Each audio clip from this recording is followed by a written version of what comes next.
Tem uma coisa que, assim, eu falo que hoje, pelo mundo que eu conheço hoje de terapia capilar, que eu ainda conheço pouco, tá? Mas desde 2019, quando eu conheci o Celso, mano, terapia capilar era... pouquíssimas pessoas conseguiam ouvir falar disso, né? Então, e hoje, para o que é a terapia capilar no mercado, que o movimento que está sendo, eu acho que no Brasil, né, está sendo muito forte. Eu acho que o Celso hoje é um cara que eu queria muito trazer. Eu falava pro Eric, acho que, Eric, a gente precisa trazer o Celso. A gente precisa mostrar... Eu quase apanhei. A gente precisa mostrar o que a beleza hoje tem e precisa ser vista hoje para o Brasil, né? Então não é só dar uma progressiva, não é... Não, isso aí já era. Isso aí passou.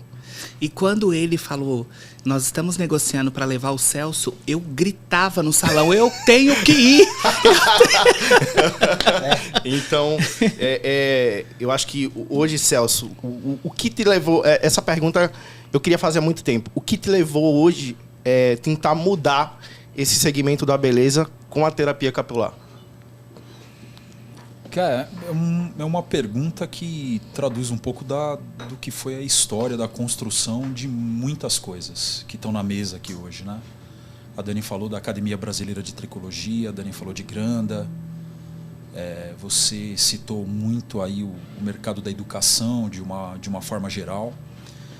E eu vou dizer para vocês que eu nasci nisso, né? E foi por ocasião da vida mesmo. Meu pai é do setor há muito, muito tempo. Meu pai tem mais de 45 anos de cosmético. Meu pai está próximo de completar 70 anos agora. E é um cara muito ativo, trabalha muito ainda. E por ocasião mesmo de dificuldade da vida, eu comecei a trabalhar com meu pai muito jovem, com 16 anos, 16 para 17 anos, em 1996. Que foi o mesmo ano que eu entrei na universidade. E eu só fiz a universidade porque eu consegui passar numa universidade pública, porque a situação, de uma forma geral, da minha família era muito, muito difícil mesmo. A gente passava muita dificuldade. Foi um momento complicado da vida da minha família, de uma forma geral.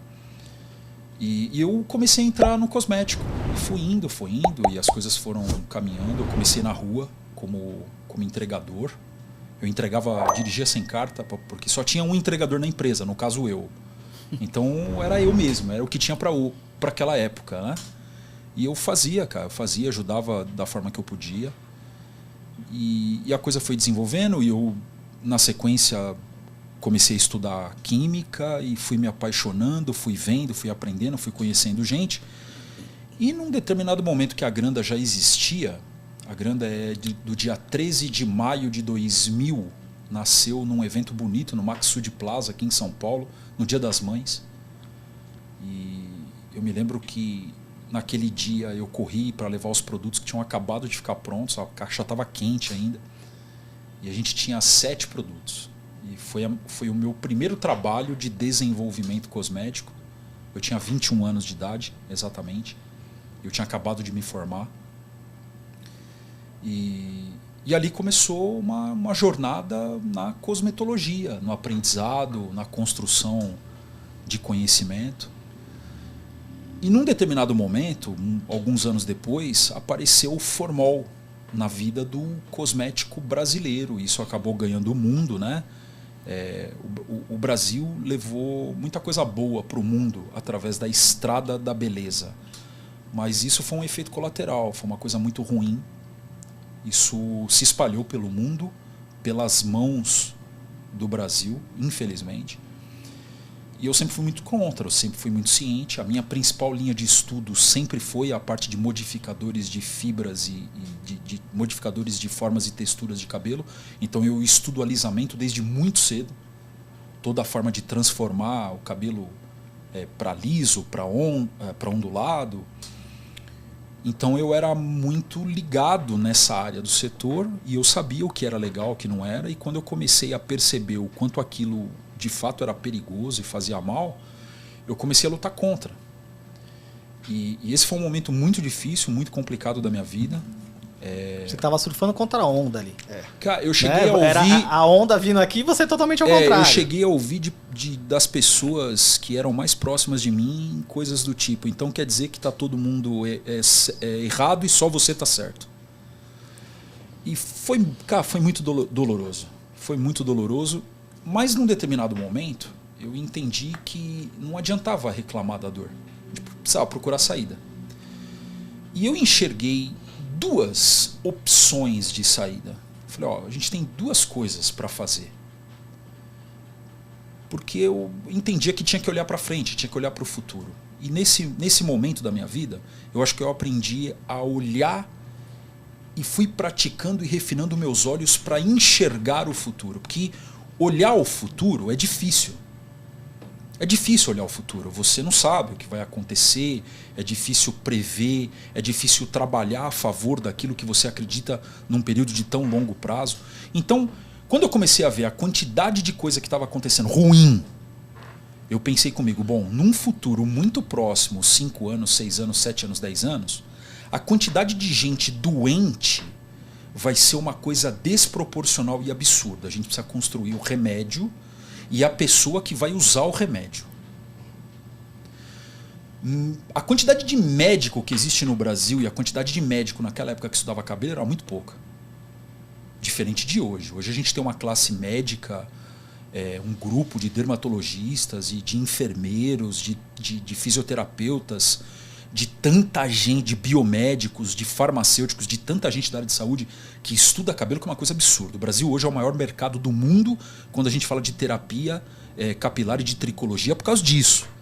Porque no mesmo momento em que a gente percebeu que a gente precisava investir na construção de tecnologias cosméticas para originar a ferramenta, a instrumentação para o cuidado da terapia capilar, a gente também precisava construir o profissional que ia mexer com isso. Uhum. Então foi um trabalho que correu paralelo, o trabalho do desenvolvimento cosmético e cosmecêutico, muito conhecimento atrelado de biotecnologia, qual que é a diferença, para quem não conhece? O que é cosmético e o que é O cosmético é aquilo que é mais tradicional, que a gente conhece, que é o mais convencional. O cosmecêutico é o cosmético que atribui tecnologias farmacêuticas dentro da formulação. Boa. E existe um range, existe um limite dentro da legislação cosmética para você poder lidar com isso. Vou te dar um exemplo, Eric, que é você aplicar, por exemplo, recursos da aromaterapia dentro do cosmético. A aromaterapia está no contexto da farmacologia no Brasil e no mundo. Então a gente pega emprestado da farmácia o recurso da aromaterapia, da fitoterapia, para poder aplicar isso dentro do cosmético. E aí tem critério para fazer isso. Não pode colocar, por exemplo, na dose errada, senão o efeito é colateral. Então o conhecimento técnico atribuído que está por trás disso envolve estudo, envolve experimentação, envolve teste toxicológico, envolve teste dermatológico, clínico, envolve muita coisa. Você estava falando de progressiva que é o formol. Sim.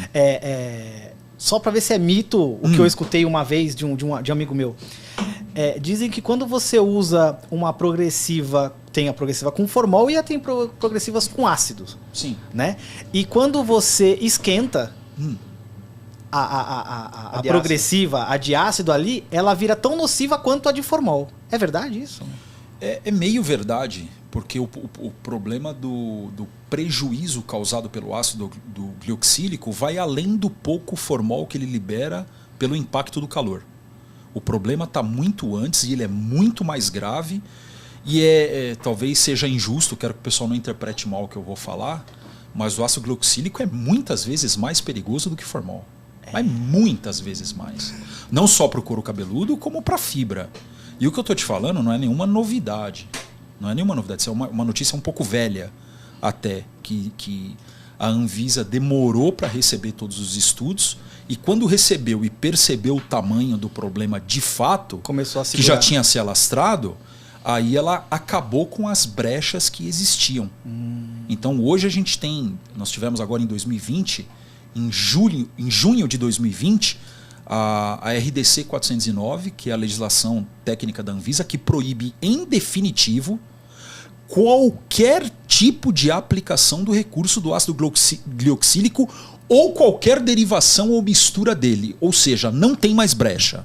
Não existe carbocisteína, não existe coisas com outros nomes, célula tronco da maçã. Hoje eu vi uma coisa de enzima do cogumelo, coisas coisas do polifenóis do vinho. Olha, desculpa, cara, eu tenho uma vida dedicada a isso. Foi a minha dissertação de mestrado no IPT, que deu origem à patente do tioglicolato de AMP, que hoje é o maior recurso técnico para substituir essa necessidade.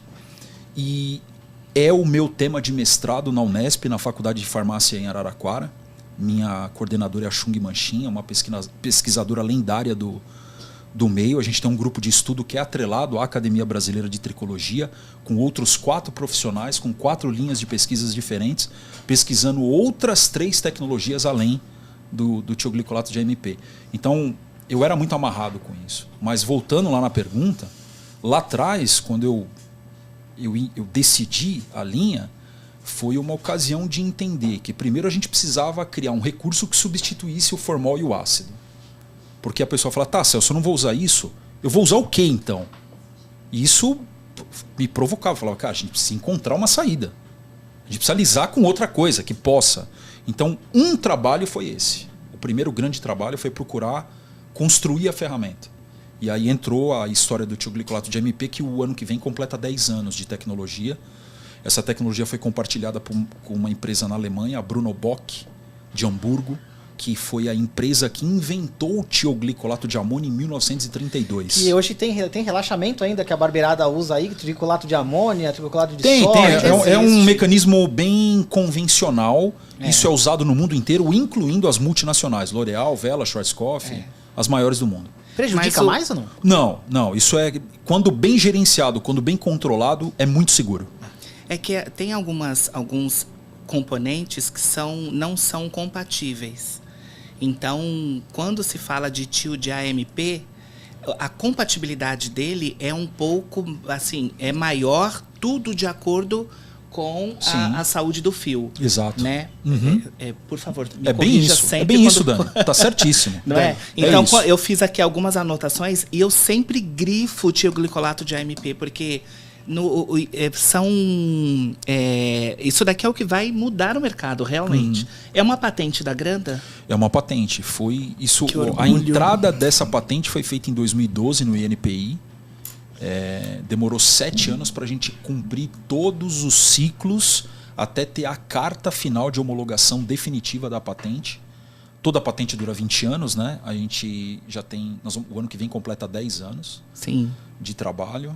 É o trabalho da minha vida. Até aqui eu posso dizer que é o trabalho da minha vida. E foi um divisor de águas na empresa.